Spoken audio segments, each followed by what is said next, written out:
రాజ్ కారే అయితే కావ్య వాళ్ళ ఇంటి ముందు ఆగుతూ ఉంటుంది. నేనేంటి ఎప్పుడో తెలిసిన ప్లేస్ లాగా సడన్‌గా ఇక్కడికి వచ్చేసాను.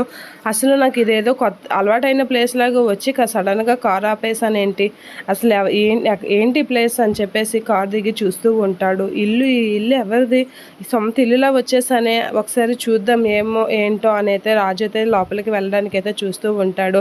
నాకేదైనా కొంచెం తెలిసొచ్చిన ప్లేస్ ఏమో అనైతే రాజు అయితే అలా తన చేతిలో ఉన్న బ్యాగ్‌ని పట్టుకొని అయితే లోపలికి వెళ్తూ ఉంటాడు. ఇక అపర్ణ, కావ్య, ప్రకాశం వీళ్ళందరూ అయితే క్యారమ్స్ ఆడుతూ ఉంటారు. అలా క్యారమ్స్ ఆడుతున్న వాళ్ళ దగ్గరికి అయితే రాజు రావడానికి ట్రై చేస్తూ ఉంటాడు. వాళ్ళు చాలా హ్యాపీగా క్యారమ్స్ అయితే ఆడుతూ ఉంటారు. ఇక రాజు అయితే ఇదేదో నాకు తెలిసిన ప్లేస్‌లా ఉందే అని చెప్పేసి చుట్టూ చూస్తూ ఉంటాడు. ఇక లోపలికి వెళ్దాం అని చెప్పేసి అనేసరికి కావ్య అయితే ఏంటి రాజు వస్తున్నట్లుగా ఉంది అని అయితే చూస్తూ ఉంటుంది. ఇక రాజు అయితే గేట్ తీసి లోపలికి వస్తూ ఉంటాడు.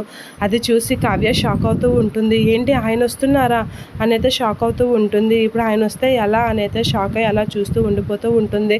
వీళ్ళందరూ కానీ ఆయన చూస్తే ఆయన పరిస్థితి ఏంటి అని అయితే కంగారు పడుతూ ఉంటుంది కావ్య.